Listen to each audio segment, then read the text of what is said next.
लोग उसे बस किसी तरह मारना चाहते थे। ये बदरिया जो कभी किसी का समोसा तो कभी किसी की रोटी चुरा लेती थी, क्योंकि उसके भूखे बच्चे उसका इंतजार करते थे।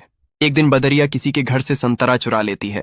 तभी ये आदमी बदरिया को पकड़कर उबलते हुए तेल में डाल देता है। बदरिया बेचारी तड़पते हुए भागती है।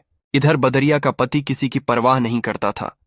बदरिया जो चुरा कर लाती वो खा लेता और बस दिन भर सिगरेट पीता रहता था। लेकिन आज बदरिया कुछ चुरा नहीं पाई, तो बदरिया का पति उसको बुरी तरह मारता है और फिर खौलता हुआ गर्म पानी डाल देता है।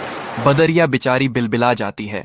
इधर बच्चे ये सब देखकर बहुत रो रहे थे, तो बदरिया बच्चों को अपनी छाती से लगाकर सुला देती है और फिर वह रात भर रोती है, क्योंकि उसके बच्चे आज भूखे सो गए।